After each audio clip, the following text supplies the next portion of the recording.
All right, we're going to go ahead and get started. So thanks everybody for coming today. I appreciate it. Not that you had another choice of what workshop to go to unless you're also a drama person. But today we're going to be learning about how to teach and coach World Schools Debate, which is the newest event that we've got here in Idaho. So very exciting. My name is Jet Smith, and I'm the head coach over at Highland High School. If we have not met before, I believe I've met most of you. If you haven't met me, maybe you've seen my face on YouTube or whatever, so that's cool, I guess. But I love World Schools Debate, and I'm very excited that it's here. If you knew me, you knew that policy debate was like my baby, and I absolutely loved it. So I wouldn't be willing to kill it unless I really thought we had a great replacement. So my hope is that we can get World Schools Debate to be way bigger than policy debate has been for the last 10 years. And I think that after today, hopefully you'll agree with me that that's not just possible, but also desirable. So we're going to go over some basics of just what World Schools is, and legitimately after today, you will know enough about World Schools to coach it, which I don't think I could say after teaching you for an hour on public forum or Lincoln Douglas debate. And I'm also going to give you strategies that you can use to teach your kids World Schools, and you will even get to do one of those strategies, the one that helped us the most last year. And I think that you'll see just how easy it is to coach this compared to all of the other events. Yeah, Stacy? Yep, and I'm also recording this for my YouTube channel so that if anyone wants to rewatch this, they can. I have to get my $3 somehow, So okay, so World Schools is a 3 versus 3 type of debate, which is different than all of our other formats, which is 1v1, 2v2, or 1 versus many in Congress. Half of the topics students get before the tournament, just like a normal type of debate, but the other half of the topics are impromptu, where they get them an hour before they debate them. In World Schools, a lot of tournaments have a completely different topic for every single round, or they'll only repeat a topic maybe once. And so that's very different compared to Lincoln Douglas and public forum debate, but a little bit more similar to Congress. Each speech is also graded on a rubric, which is really awesome for teaching debate, because in other types of debate, every judge is different and every judge can judge their own way. You have to teach kids to adapt from the very beginning. And in World Schools, we kind of want every judge to kind of enter with the same philosophy, that the goal of a World Schools debate is to teach kids to be great speakers with good style, good content, and good strategy. Style being, how do you say what you say? Content is, what are you saying? And strategy being, why do you say it? So your time management, choosing the right arguments, content being great argumentation, evidence, and examples, style being your physical and your vocal delivery. So you can grade kids on a rubric even in a debate round, which is really nice for World Schools compared to LD and public forum. Another thing is there's no cross-examination, unlike public forum and LD and even Congress. In the middle of kids' speeches, they can stand up if it's their opponent to try and ask a question or make an argument, and the person giving the speech gets to say if they want to accept them or not. I like using this as a way to teach kids what it's like to be a teacher and how overstimulating it can be. So kids love to stand up in the middle of you talking, and you get to tell them no. Another great thing is there's protected time. So the first minute and the last minute of a speech, you can't ask points of information. So in my class, when kids try to ask me something when I'm not taking questions, I say protected time. And now they get what I'm talking about. And then lastly, compared to other types of debate, World Schools is much less evidence or card focused, and it's a lot more about logical reasoning. It's also a lot less US focused, and it's a lot more globally focused. So those are kind of the things that set World Schools Debate apart from the other debate events that we do typically here in Idaho. So what are the speeches in World Schools? There are 8 speeches. There are 6 constructives, so each kid on each team gives 1, and then there are 2 reply speeches. The speeches that are constructives, 8 minutes long, they're graded on a 60 to 80 point scale. Something important to know about World Schools is it's not like LD and PF where getting a 30 is totally normal, and it doesn't mean that you're the greatest debater of all time. It just means you did a pretty good job. Basically, nobody ever should get an 80 in World Schools debate. That is a 1 out of 100 debaters maybe that you ever see. Same with the 60. An 80 is top 1% of debaters of all time. A 60 is bottom 1% of all time. In World Schools, a 70 is actually average. Whereas if a kid gets a 25 in LD and PF, we think they were pretty bad, right?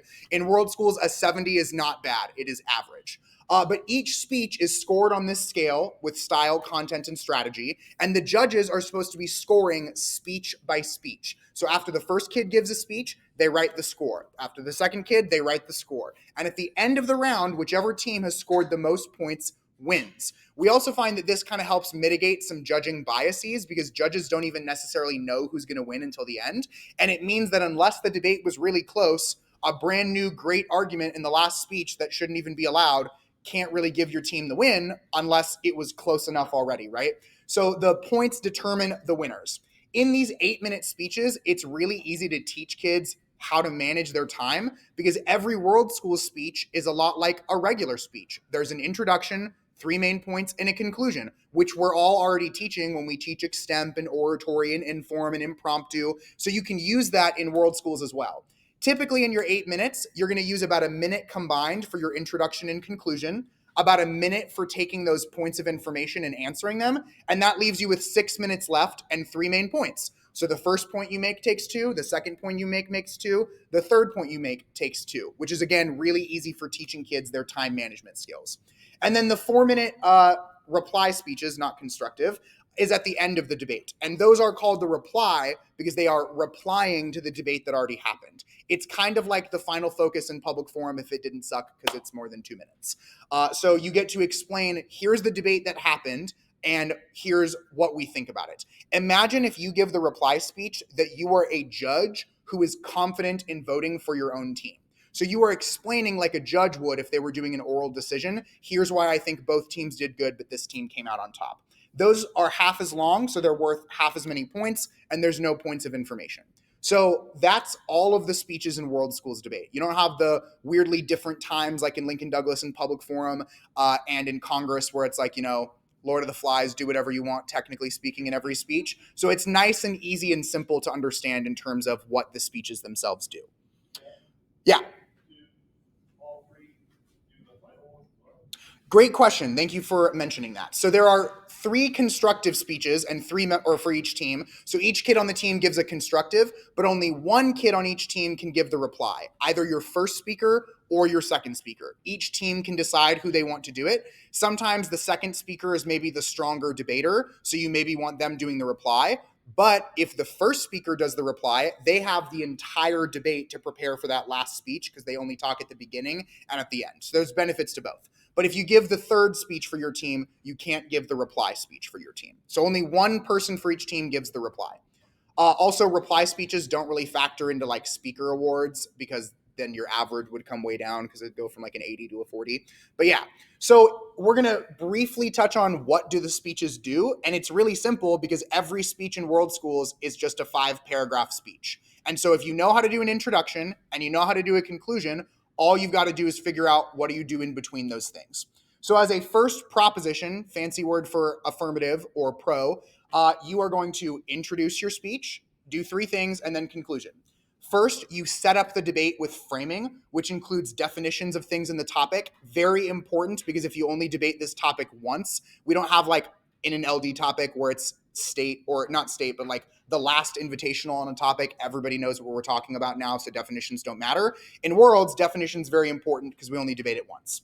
You also might want to make some observations. I kind of think of definitions tells us what is this topic about, and observations are like what is this topic not about, or what are we trying to avoid. Then you're going to present, if it's a policy topic or a action topic, the model of what the proposition's world could look like. So if we're talking about banning homework, what would it mean to ban homework? How would we do that, right? Nowhere near as specific as policy debate in terms of a plan, right? Really, you don't even want to get more specific than you would in like public forum with a model. If it's a regrets topic, like this house regrets this thing happening, you want to basically pretend like we could go back in time. If we could go back in time and do something different than the thing we regret, what would we have done instead? So for example, this house regrets the invention of social media. You could explain as the proposition in your counterfactual, if we hadn't invented social media, maybe we would have just communicated more using text messages, emails, and phone calls. So you might want to present, here's the world that we wish would have happened instead of the world we regret. You also might want to characterize the actors or the decision makers in the topic. Why do countries act the way they act? Why do schools act the way they act? Just to kind of establish the motivations and the behaviors of people involved. And then lastly, you want to set up a judging mechanism, kind of like a more simple version of value and criterion from LD. I usually like to set mine up as just like a list of criteria that the judge should be looking for. So you should vote for the team that creates the best world for students, parents, and teachers. Or you should vote for the team whose world is the most equal and fair, right? So you set up a standard that the judge can evaluate each team on, or you set a burden of proposition has to prove this to win, opposition has to prove this to win. Now, in public forum and LD, we usually want to get through this stuff really quickly to get to the arguments. But in world schools, we want to frame very comprehensively to make sure that the rest of the debate is clear. World schools does not want topicality debates. If the kids are debating about definitions in the last speech, somebody messed up. So the goal of this first proposition speaker is to make it so clear about what we're debating and what we're not that it doesn't come up again after this speech. So that takes about 2 minutes. Then they're going to use their other second and third main point of the speech to present their team's first big arguments. For some reason, the word for contention in world schools is substantive or substantive. I think it's because it's about substance. But your kids don't have to use that word. That's just common. So they'd read their first substantive argument for their team and their second substantive argument for their team. They usually have 2 subpoints. And again, we have a fancy word for subpoint in world schools. We use the phrase layer of analysis. So my first substantive argument is about helping the economy. Our first layer of analysis under this point is reducing inflation. So substantive equal contention, layer of analysis equal subpoint. So a first proposition speaker introduces themselves just like you would in an extemp or an impromptu. Then 3 main points: framing, first argument, second argument, and then conclusion. And that's their 8-minute speech. The first opposition speech is very similar. It's just instead of setting up the debate, they start the refutation. So they have an introduction, then they refute the previous speech so they can respond to framing if they disagree, and then they attack the proposition's first 2 arguments. And that's their first main point, is refuting the previous speaker. Then they present their team's first argument and their team's second argument, and then they have a conclusion. So again, in all of these constructive speeches, it's an 8-minute speech with about a minute between the beginning and end for intro and conclusion, a minute for taking points of information, and then 6 minutes for their substance. So 2 minutes on refutation, 2 minutes on their team's first argument, 2 minutes on the opposition's second argument, and then first speaker's done.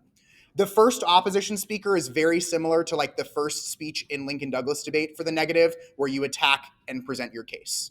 But unlike those other ones where your introduction in public forum is like a random quote that we're never going to talk about again, we mean like attention getter, tie into topic, preview of main points. That is in world schools. Does anyone have any questions about the first 2 speakers in the debate, what they're doing? Yeah. How are the substantive arguments like formatted? Is that technically like evidence heavy like we see, or is that more like prose, essay, speech style? I would say it's much more like an essay, an argumentative English essay, than a typical Lincoln Douglas or public forum debate case. I would say that even in the prepared motions that you get before a tournament, citing more than 1 piece of evidence at most per substantive argument is pretty uncommon. Even the prepared topics in world schools are about logical analysis. I tell kids we research in world schools to get examples and to make our arguments sound smarter and more like rooted in reality, more than finding your arguments from evidence. So it's not about, okay, card. Your prepared cases are just impromptu cases that you wrote before you got to the tournament. So the format of a substantive argument, and I have case templates for everyone that they're welcome to borrow and use. There's a QR card eventually where you can get a link to all of my favorite world schools resources.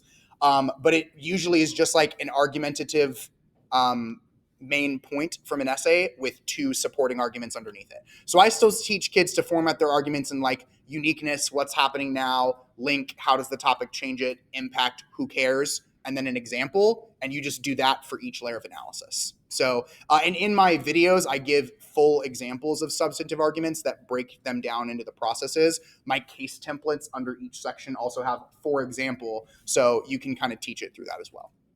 Yeah. What's the time split usually between reading your own case and attacking the other person? So that's that 2-2-2 thing that I was talking about. Basically, the 3 middle points should each take 2 minutes. So as a first opposition, I do 2 minutes refuting, 4 minutes reading your own case. But then the next speaker is also going to spend another 2 minutes refuting. No, you're good. No worries. So let's talk about second speakers. There's not really a big difference between the second proposition and the second opposition. Again, 5-paragraph speech, introduction, 3 points, conclusion. The 3 points of a second speaker are defend your partner's points, attack the other side's points, and read a new point. This is very different from LD in public forum, where usually if you're reading a new argument in your second speech, it's because you're a novice and you didn't finish your case. So in this type of debate, we want to cover each topic more broadly. So you present a new argument in your second speech, usually towards the end of your speech. So I'd spend 2 minutes defending my partner's points, 2 minutes continuing to attack the other side's points, and then 2 minutes bringing up a new point for my team. So each team goes into a World Schools debate with 3 arguments. 2 of them get presented by the first speaker. 1 of them gets presented by the second speaker. And bringing that new point up in the debate, it keeps it engaging and I think more interesting. It ends up making it less repetitive. Pro tip, if your kids are like, how do we know what to make the third argument? I usually say, imagine that you have 2 different kinds of judges, right? Maybe you think of it as like a more liberal and a more conservative judge, or an older judge and a younger judge, right?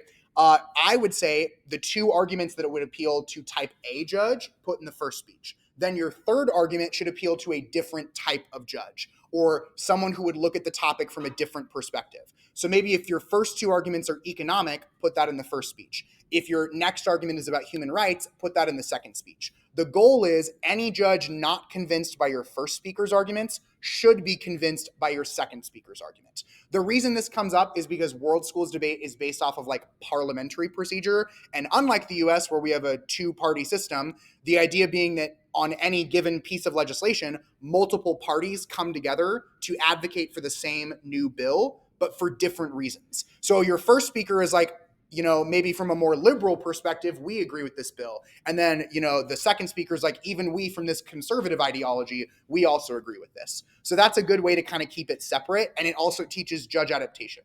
Yeah. So does this relate to like your principled and practical arguments? Yeah, I think so too. So in World Schools, we want to think about the topic from both like a heartstrings, like principled perspective, maybe a more philosophical, a more moral, more ethical perspective. And you also want to think about it from a more practical perspective as well. So I usually say maybe you want to have one speaker be more principled and one speaker be more practical, or make sure that at least one of your arguments is in a more principled manner. So like a more LD style morals and ethics argument, and then the other arguments more of that public forum Congress style practical argumentation. Yeah. So second speaker defends, attacks, refutes. That's it. 2 minutes on each job. Questions on being a second speaker. Sorry, attacks, defends, reads a new point. Okay, the third speaker is very different from a lot of our other events, but I actually think Public Forum, LD, and Congress have a lot to learn from the third speaker in World Schools. A third speaker kind of rearranges the flow to simplify the debate for the judges. They say this debate comes down to 3 big issues, and the winner of those issues should win your ballot. How I format those issues is by grouping 1 argument from Team A and 1 argument from Team B. A lot of the times in World Schools, both teams might have an argument about the economy, both teams might have an argument about human rights, and both teams might have an argument about security. In which case, very simply, my third speech in that debate would sound something like, this speech will address the 3 questions you can use to make your decision. What's best for the economy, what's best for human rights, and what's best for security. So they still care about the flow, but rather than being like all of my team's arguments, all of their team's arguments, they repackage it to be, let's look at the clash between these 2 arguments and see which team comes out on top. Let's look at the clash between these 2 arguments and see which one comes out on top. So really, they're just simplifying the debate for the judge by showing them where the connections are between both sides. And again, each of these points should take you about 2 minutes. So the third speech is an intro, 3 points, and a conclusion. Their 3 points are just the 3 clashes or the 3 questions that center around a clash that the judge can use to answer the question of who should win this debate. So they still flow, they're still using the flow, but I think that you can copy the same format and use it in a public forum summary. You can use it in a late round speech in Congress. You can use it in the second affirmative rebuttal in LD. And what we found is that judges really like it. It's kind of like voters before they are voters. The voter is essentially just the answer to each question, right? Which is, my team is correct. I saw a hand. Robin, did you have a question? I was just going to say this speech is kind of like how we used to do summaries in PF. It would be more like Mhm. Let's look at the major issues Mhm. instead of black and white. Exactly. And it's not like sometimes kids are like, oh, I'll just ask like 3 questions. Like, who dropped the first subpoint of argument A? And like, that's not the question. It's not like, oh, so I can just pick 3 issues and ignore everything else. No, it's find a way to group every major argument into the debate into one of those 3 questions. And if something doesn't fit in any of those, address it briefly, quickly before you get to them, or realize if it doesn't fit to the 3 questions the judge should be caring about to answer the decision of the debate, then it probably doesn't matter. So those are the 3 constructives. That's all you need to know. Each of them is a 5-paragraph speech. First speech is either set up or attack and then read 2 arguments. Second speech is attack, defend, read a new point. Third speech is break the debate down into 3 issues. If you know that, you can coach World Schools Debate. And if your kids know that, they can do World Schools Debate. So lastly, reply speeches are just like the final focus in public forum. I didn't have a slide for them, but it's essentially break the debate down into 2 ways of seeing it so that no matter how you see it, you win. Either their world, our world, or principled arguments, practical arguments, our burden, their burden. But a reply speech just says, judge, whether you look at it like this or you look at it like this, you're looking at us winning. So in those constructive speeches, remember the other team is standing up to ask points of information. My golden rule is each kid should be standing up 3 times during each of their opponent's speech to try and ask a point of information. That basically means every 30 to 40 seconds, somebody from the opposing team should be trying to stand up to ask a question. They should only get called on twice in every speech. But the thing that's nice is we've all had those moments as judges where somebody says something whack and we immediately look at the opponent and be like, are you hearing this? The points of information trains judges to think that way. Because if you hear something ridiculous, you want to stand up and get the judge to be thinking about it more carefully. Sometimes the act just of standing up, even if you don't get called on, makes the judge be like, I should probably doubt what's being said. You can't ask those in the first and last minute, but for those middle 6 minutes, you can. So generally speaking, each kid should be standing up 2 or 3 times, but only twice out of those like 9 times that you attempt are you going to get called on in each speech. The kid asking the question should not talk for longer than 15 seconds, and the kid answering it should not answer it for longer than 15 seconds. That's why I say about a minute of each of those 8-minute speeches you're using for points of information, because 2 15-second questions or arguments, 2 15-second responses, right? I wouldn't really take more than 2 because then you're running out of time for your own stuff. Some people are like, when do I take them? My like really good strategy for that is use them as transitions. So you know how each speech has those 3 jobs? Take a point of information in between job 1 and 2. Take a point of information in between job 3 or 2 and 3. That way kids don't cut themselves off mid-thought, mid-argument, mid-point, and instead it really helps the judge reset before we do the next thing. So if I was a second speaker and I just finished defending my team's points, I would take a point of information and then use that to segue into attacking the other team's points. Or as a third speaker, when I finish my second question, I would take a point of information to segue going into the third question. Sometimes people don't let you do that. So my rule of thumb would be take 1 in the first half of your speech, take 1 in the second half of your speech. Question. Did someone have one? Go ahead. Yeah, can you talk through how or if points of information should, I guess, be evaluated as we move towards the rubric? Yeah, so it's not necessarily in our rules because it's not in the rubric per se, but the National Speech and Debate Association tells judges that you can kind of think of kids' points of information that they offer, like during their opponent's speeches. You can give them up to 2 bonus points for asking really good ones for their speech, and up to -2 like losses of points if they did a horrible job at asking them, or they didn't, like if they didn't ask any, I might give them like a -1, or if they asked horrible ones, I might give them like a -2. You can't go above 80 with that bonus or below 60, but nobody should be at that level anyways. But if a kid would normally get like a 72, but they asked amazing points of information, they could get a 74 instead. The other thing is when you answer points of information, that goes into the kid's speech score. So if I'm in the middle of a speech and I'm answering points and I give great answers, then that might boost my content or that might boost my strategy score. Whereas if I do a horrible job at answering them, that might reduce my scores in those content and strategy categories. Did that answer your question? Okay. Yeah. I was wondering if there a rule on how many times Technically, they are not supposed to stand up as a team more than once every 25 seconds, or it is considered barracking. But it's like one of those strongly discouraged things, not like a technically like penalized against the rules thing. So that's why if in a 6-minute speech, if they're standing up about 9 times, the math works out that they're standing up basically every 30-ish seconds. Yeah. So since we don't have like POI bonus points on our rubric, what category would those go into? I would say it would fall under strategy or content. I think strategy is because when do you take those points in your speech? If you only get 2 as a team, choosing really good ones to offer, those are strategic choices that are being made. So I'd say for asking, I'd include it in a kid's strategy score. For answering, I would include it in like a content score. Yeah, good question. Okay, so next thing we're going to talk about is how do you prep in an hour? This sounds kind of overwhelming, but I love World Schools because it really means that there's no excuse for not being able to write cases according to deadlines. Because if you can write an 8-minute case in an hour, then you should be able to write a 4-minute case in 2 months. So in your hour of impromptu prep, this is what I would do with your breakdown. Now, you don't have to do it this way, but I'll just toot my own horn. I think my methods work. The first 5 minutes is silent brainstorming. Kids should not be talking to each other. The only exception is if a kid has no idea what the main phrase in the topic means, they can be like, hey, what is that? And then they can take their 5 minutes. But each kid on the team should be writing down as many ideas as they can think of for arguments and bits of framing. So like potential definitions, potential observations. They're just writing stream of consciousness for 5 minutes, brainstorming.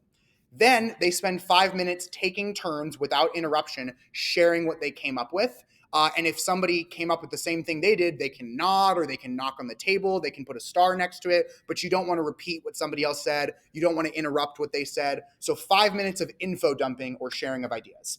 Then they take 5 minutes once they've got all of the ideas that have been shared to decide, okay, what do we actually want to read? We're going to make 3 arguments. Which of these things do we want to use for our 3 arguments? They can combine similar ideas to create those layers of analysis, but it's essentially the first 15 minutes is think of ideas, share ideas, choose ideas. That's the first 15 minutes. The next 15 to 20-ish minutes is where each person splits up to do the job of their speaker. So if you're a first speaker, you need to write the first speech, write your framing, write your first 2 main arguments, write your introduction. The second speakers are writing that third substantive argument, and then they're working with the third speaker to write blocks or pre-prepared answers to what the other team is going to say.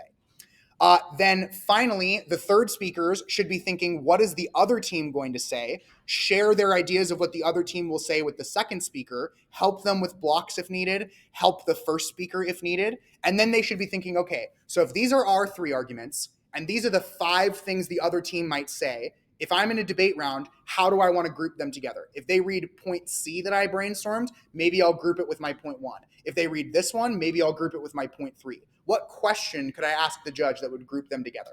And then lastly, they can be thinking, okay, so if we make this economy argument and they make this economy argument, how are we going to beat them? How are we going to outweigh? So the third speaker is kind of like the captain of the end of the debate, thinking through where is this debate going to go and how do we outweigh what their best arguments are going to be. After the 15 to 20 minutes of independent work time, I would say that the first and second speaker should spend about 10-ish minutes practicing, right? The first speaker should do a full run through of their speech while the other 2 kids listen. They can even offer them points of information to help them practice. They can write feedback for what they need to adapt with. The second speaker should at least practice their introduction and their third main point. Obviously, they can't practice attacking and defending because they haven't heard the other team yet. And the third speaker, I would have them continue writing their own analysis, but they also might want to do some like warm-ups so they don't get out of touch. They can practice reading what they've wrote. After that 10 minutes of practicing, I would have a 10-minute strategy meeting where everybody comes back together and they say, okay, this is what I've got, this is what I've got, this is what I've got. Get everyone on the same page. Sometimes your first speaker is like, I can't come up with an example for this point, or what should my introduction be, right? They help each other fill in the gaps of what their individual prep they couldn't come up with. If you're a first opposition speaker, you might have to do some attacking, right? But they're not the one writing the blocks. So the second and third speaker can catch that kid up on what the blocks are. They can be like, what points of information might we want to ask them? Where do we think this debate is going to go? The third speaker is thinking about the end of the debate, but they can't give the reply. So if the third speaker fills in the first two kids, hey, this is what their strongest arguments are going to be, this is what we need to be ready to answer, then they can help those first two kids be ready to give that reply speech. So that 10 minutes is just kind of get on the same page as a team. The final 5 minutes is their walking time and their room setup time. Just like in extemp, you're in a draw room, but unlike in extemp, walking is not part of your 30 minutes. It is part of your hour in World Schools debate. So you always want to leave 5 minutes to get to the room if you're prepping not in the room. Or even if you are already in the room and that's where you're preparing, you need to get the room set up, right? Like you got to get the desks in order, especially for that first round before the tournament started. So I'd say always include 5 minutes of getting to where you are, and that helps our tournaments not run behind schedule, which is really nice. So this is the structure. When I'm teaching kids World Schools, I give them a cheat sheet paper that has all of this with bullet points under each one with more details. That is on the list of resources I'll give you. I don't have a problem with invitational tournaments because you can do what you want. You can say, hey guys, everyone can have these. We'll just prepare them for you for when kids are first learning it. But if kids can learn what do I do in my hour, then it doesn't matter what the topic is. They just whip out those skills and they can apply it to anywhere. And also, I've made kids in PF and LD when they're like, I can't come up with anything. I'm having a hard time writing my case. I'm like, okay, an hour, write it, and then go find evidence later. So if your kids can learn to do this here, it will help them in their other events as well. So why do I think World Schools and teaching and coaching World Schools is valuable or important? These are the skills that I think World Schools, more than any other event, actually helps us learn. It teaches us to be logical. We have so many kids, especially novices in JV, that are so over-reliant on evidence that when they're not reading a card, they don't know what to say. So they get to their summary or their final focus or their rebuttals, and they don't even fill time in a 2-minute speech because when they don't have a case to read, they don't know what to do. World Schools teaches them make the argument yourself, like expound on something logically. If for 8 minutes they can talk with no cards, then a 3-minute summary is easy. A 2-minute final focus is easy. It also helps them actually learn to crystallize. We talk about crystallization in the other events, and then it doesn't happen. This format actually teaches how do you pair similar arguments together and break them down to make the judge understand. It's also great for judge adaptation because there is no such thing as like a Prague tabula rasa, flow heavy speed judge in World Schools because every judge is judging off of that same rubric, and judges are not supposed to give paradigms in rubric because the paradigm is the rubric, or they're not supposed to give paradigms in Worlds because the paradigm is the rubric. So this teaches kids to really learn to be an all-around speaker and speak for the average audience. So especially if you have admin that you're like, I want them to support debate, but I'm worried about them looking at my like 2 LD weirdos and feeling like debate is scary, show them a Worlds round and they should be able to follow along. Public Forum was kind of meant to be that event, but it's not that event anymore, I think, for a lot of us. I think World Schools is that spectator-friendly event. Yeah. If you're getting evaluated, like having them do an impromptu prep, I have seen my students collaborate more in an impromptu prep than they normally do. It's amazing watching them, like even novice, communicate their arguments and like go back and forth with their teammates and build the arguments during impromptu prep. And it really makes our activity look like amazing because this helps to like build those skills so quickly. And what other thing in your classroom do you have kids engaged for an entire hour focusing the whole time? It doesn't happen. At least for me, it doesn't really happen. In World Schools, it's against the rules to have your phone other than as a timer during this thing. You can't use a computer during the impromptu prep. So acoustically teaching them with none of that technology for a straight up hour, the pressure of we're about to debate this actually gets them to lock in and focus for the entire time, which is really like heartening to see when I don't feel like I see that anywhere else. Lastly, kids learning about the world outside of their bubble and outside of the United States is really good. And World Schools topics are written in such a way that we can talk about pretty much anywhere in the world. So whether they do extemp or not, I think this event is really good for that thing.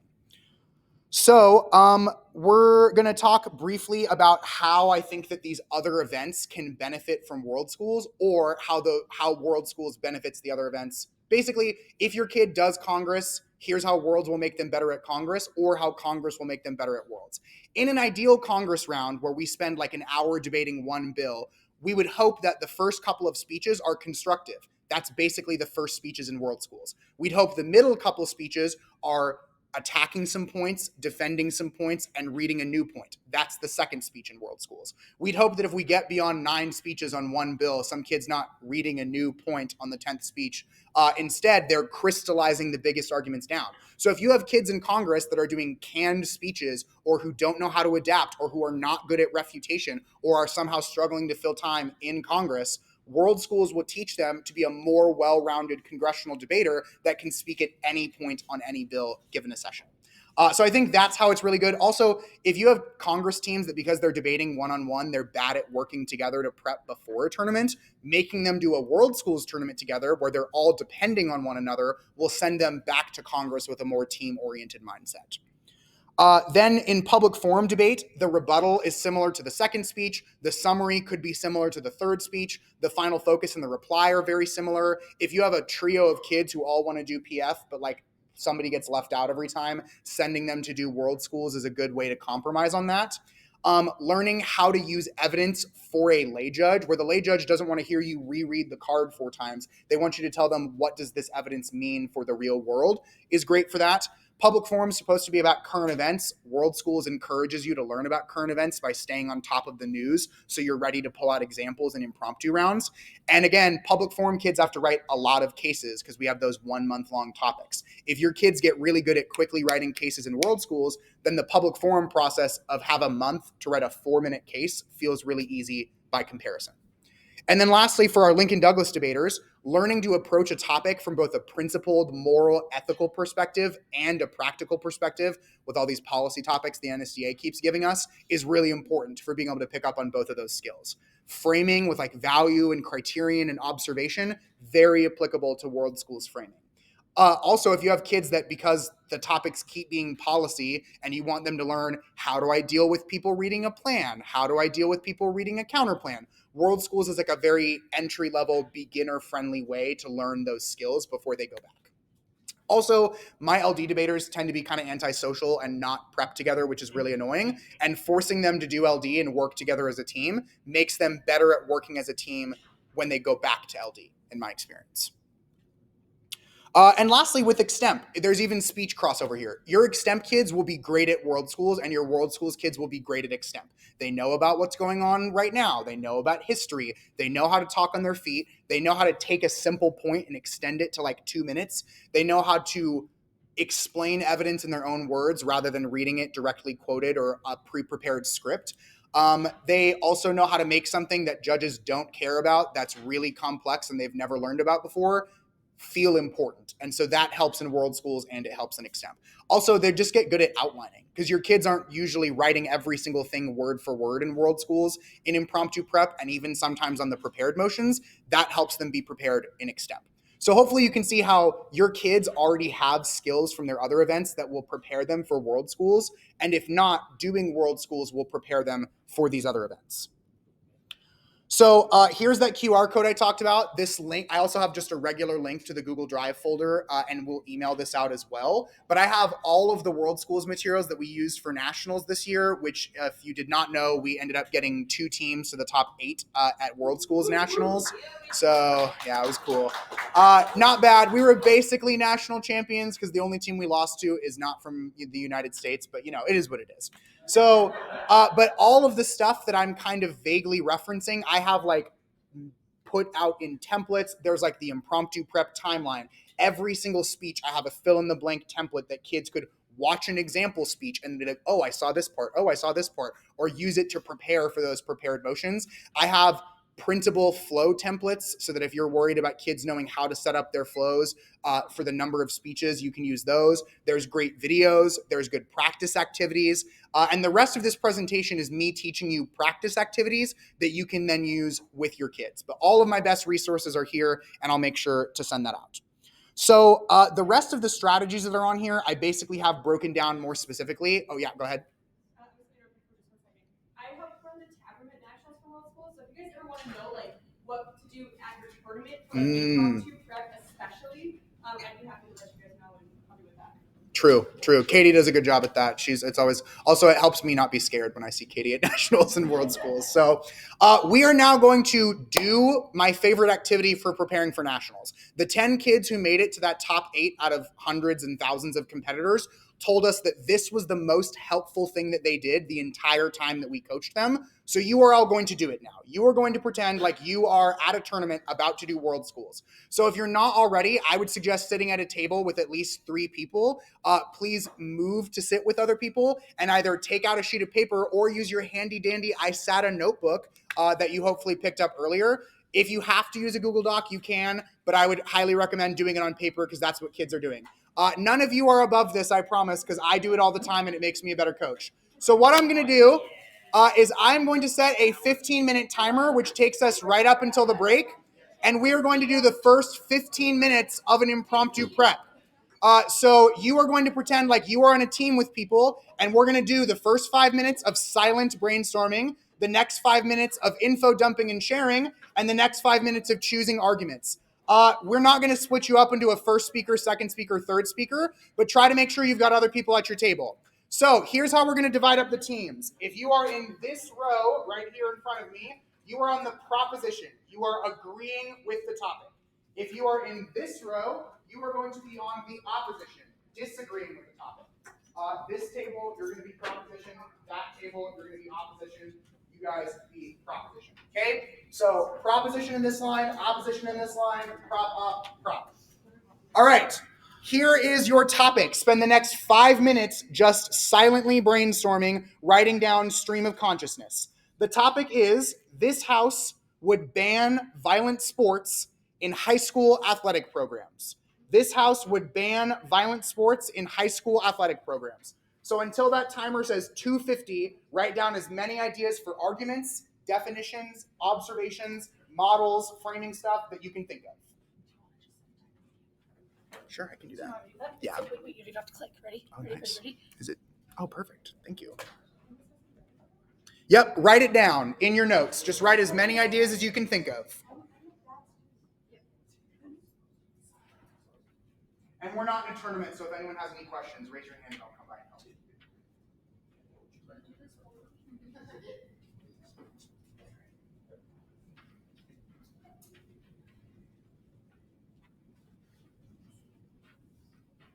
Oh, I'll move the timer so you can see the... So again, the topic is, this house would ban violent sports in high school athletic programs. Proposition agrees, opposition disagrees. Normally, you would also have a dictionary and an almanac with you. So if you want to use your phone to look up a definition, that's fine. There's a good deal on Amazon right now for the Merriam-Webster dictionary and for the World Almanac or the New York Times fact book. So if you want to get your district to use your textbook money to buy those for you, that'd be a great strategy.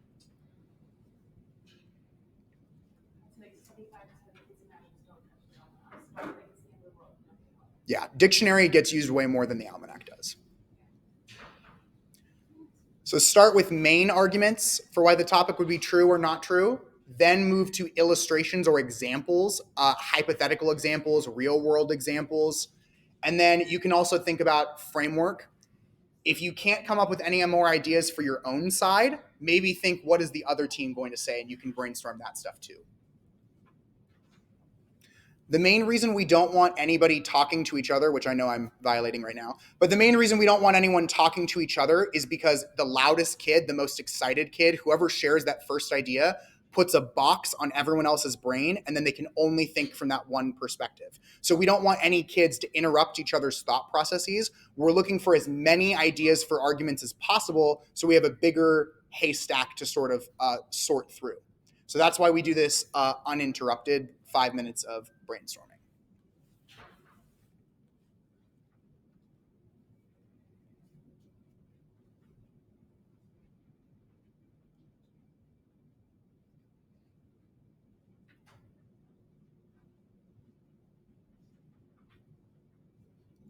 Another key thing is you don't want your kids to be writing these arguments out fully. You don't want them to be like, oh, let me write my uniqueness, link, impact, example, because you're only going to share the brief elevator pitch of each version when it's time to share. So just come up with bullet pointed list.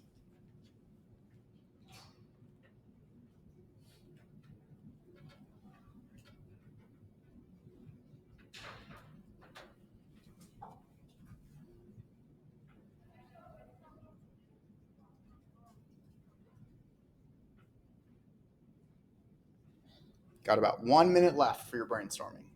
What's the last word in the? Programs. Sorry, I can't move the timer for some reason. Yeah, this house would ban violent sports in high school athletics programs.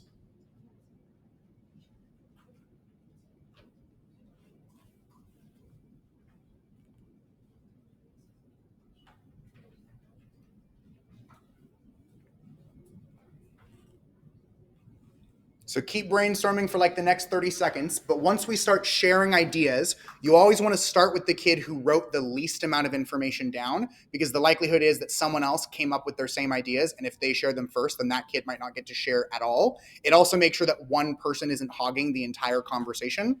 I usually like to do 2 circles, or 2 triangles. So everybody share their framing ideas for definitions and things like that first, so that everyone's on the same page on what the topic means. Then go around again, but for arguments. Also, if you really like somebody's idea and you also wrote it down, don't jump in, knock or nod, and don't reshare it. All right, 5 minutes. Share the ideas you came up with the people at your table. Ready, go.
ban the word but, and they can use the word but. It's not yes but, it's yes but.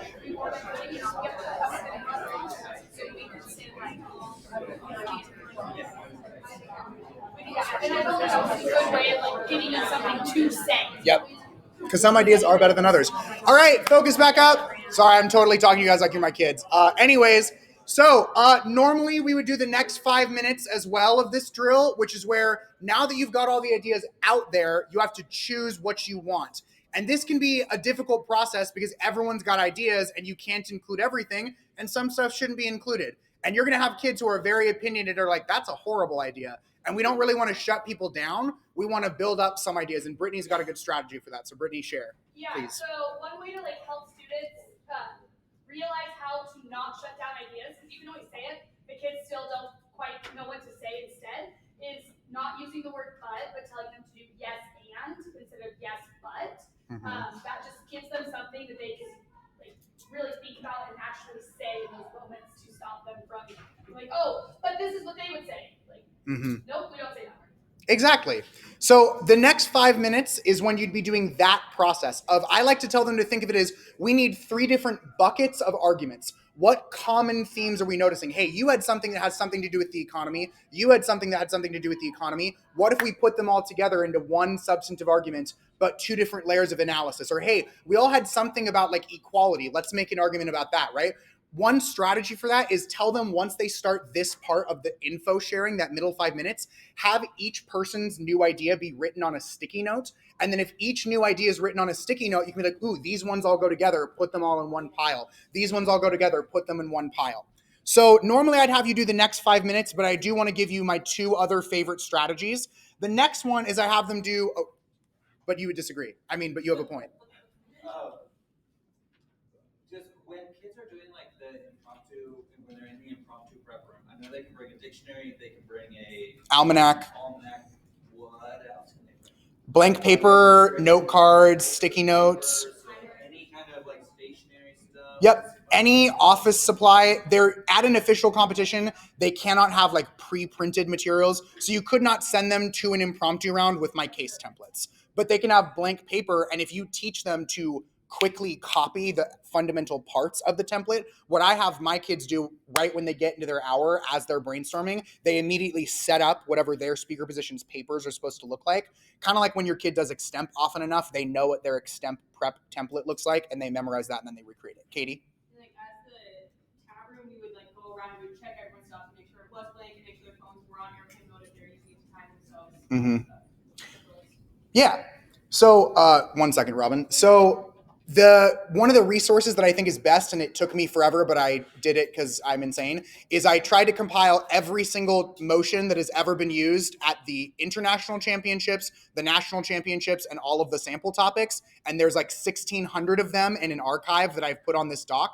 So another strategy you can do is give them a random topic and give them 5 minutes to frame it. Because it's hard to come up with definitions and framing and observations, all of that in just 5 minutes. But if you make them do 10 of them, or if you make them do 5 of them in 25 minutes, then they really get to learn the process. That's why the first 15 minutes drilling that, it stops being scary and then it's easy. Robin and then Paul. So for like our rules are for our state tournaments, right? And so for my tournament, because it's an invitational, so I get to really make my rules. And because we're trying to build this event, I'm going to allow students in impromptu prep to bring in case templates as long as they don't have content on them, so that they are less intimidated to like try the event. And so since we're growing the event, that's going to be something I allow. And so we'll just have our prep person walk around and make sure they're using a case template. It doesn't have like actual stuff on it, and it's just to help them. So much like we have a person in extemp draw or retold draw, does Yeah. this mean we need like a world? Yeah, we do have a world's draw person, yes. Will that be a paid position at the state tournament? Yes. Probably, but that's going to be a Julie already talked about it. It'll be just like you drop. Which is paid position, so that Yeah, so Paul wants that. kids are expensive. Yeah. Go ahead. All right, so how many, if you're in a regular tournament or like this, how many of the rounds are impromptu, how many are they know ahead of time what the topic is? No more than 50% impromptu is my rule of thumb. I would say try and have, if you run 4 prelims and your schedule can allow it, I'd rather it be 2 impromptu, 2 prepared. But if you can't fit that, I would say always at least 1 impromptu prelim. And then usually in breaks, the first break round and the last break round are on a prepared topic. And the middle one is an impromptu motion. So like I would make semifinals an impromptu, or if you run, but it's up to you. Right before I get to you, Donnie, last strategy that I'll share. This is the best one, especially if you're from a small program. Let's say you don't have 6 kids who can do Worlds. How do they practice debate? It's easier in Worlds than any other event. What you do is you find a recorded round on YouTube, you tell the kid the motion, and then you figure out what speaker position they want to practice. Give them some prep time, then have them watch the debate up until right before the speech that they want to practice. Then they stand up and they give that speech. Then they sit down and watch the speech that was actually given, and they compare the one that they gave to the one that is on the video. Super easy way to practice, doesn't take nearly as long. It's a great way if you only have one team for them to basically get to do a real debate, but with only themselves. Your kids can do it independently. It's a great makeup assignment that you can make them record their speeches. It's also something you can make every single person in the room do. If you have 15 kids that are all doing World Schools and they all suck at being third speakers, be like, hey guys, we're going to watch the first half of this round and then everybody's going to stand up and give a third speech. So that is my other favorite practice strategy. Donnie, and then we'll be done. But before Donnie, there is birthday cake for Isata because it's our 70th anniversary in Clearwater right after Donnie's question. Go ahead. How long is the round? There's no prep time, which is also nice because they only get 10 seconds between each speech. I mean in real life. Total. Because we all know LD is 48 minutes. But Yeah. It's really 62. So a regular Worlds debate, if they were robots who always filled time and immediately started next, 56 minutes. I would say I usually estimate an hour and 5 to an hour and 15 for a prepared debate. And if you're running an impromptu debate at your tournament, I think 2 hours and 15 minutes is the safest. So I'd say an hour and 15 for a regular prepared debate, 2 hours and 15 for an impromptu debate is the safest schedule. But especially for early tournaments or for novice tournaments, you can probably get away with an hour and 5 minutes. There are other practice strategies on here that you can ask me about and stuff like that. All of the resources I've talked about are going to be on that link. I've also recorded this presentation. If you ever want to come back to it, you're always welcome to ask me questions because I love this event. Robin, and then we're done. I don't know if we're doing this in this or the debate caucus, but are we going to talk about the World's debate manual we've been working on or no? Maybe we'll talk to Kira. Yeah, talk to Kira. Sounds great. All right. Hey, thanks guys so much for coming. Hopefully this was helpful. Thanks.